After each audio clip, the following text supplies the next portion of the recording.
আজ দুদিন হলো মেয়ে পূজা করছে, আমি করতে পারিনি। আর আজকে যেহেতু সোমবার মানে মহাদেবের বার, তার জন্য আজকে আমি সকাল সকাল স্নান সেরে সুন্দর করে রেডি হয়ে নিলাম। এরপরে পূজার ঘরে গিয়ে পুরো ঠাকুর ঘরটা সুন্দর করে ক্লিন করে নিলাম। ও ছোট মানুষ, পুজোটা কমপ্লিট করেছে ঠিকই, কিন্তু একদম সব কিছু অগোছানোভাবে রেখে দিয়েছে। তো তারপরেও সুন্দর করে পূজাটা কমপ্লিট করেছে। তো এই তো আমি ঝটপট পুরো ঠাকুর ঘর পরিষ্কার করে নিলাম। আর আজকে যেহেতু সোমবার, মহাদেবকে অভিষেক করাবো, তার জন্য ওর বাবা দুধ নিয়ে আসছিল সকালে।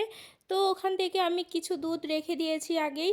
এরপরেই তো মহাদেবকে সুন্দর করে অভিষেক করিয়ে পূজাটা সম্পূর্ণ করলাম। আর এভাবে সব কিছু গুছিয়ে পূজা করতে খুব ভালো লাগে, মনে এক আলাদা রকমের প্রশান্তি কাজ করছে। তো তারপরে এই তো আমার পূজাটা কমপ্লিট হয়ে গেছে। এরপরে আমি মেয়ের জন্য একটু দুধ গরম করে নিলাম, ওর খিদে পেয়েছে তো ওকে খাওয়াবো। আর আজকে দুপুরে যেহেতু রান্না ছিল না, শুধু ভাত বসিয়ে দিয়েছিলাম। আর এদিকে আমার চুলগুলো ভেজা ছিল, তাই একটু বেলকনিতে রোদ এসেছে, তো ওখানে দাঁড়িয়ে একটু চুলগুলো শুকিয়ে নিলাম। এর মধ্যে ভাত হয়ে গেছে, তো মেয়ে বলছে মা খেতে দাও, তো ওকে খেতে দিয়েছি। এরপরে আমিও খেয়ে নিয়েছি। তো আজকে ভিডিওটা এই পর্যন্তই।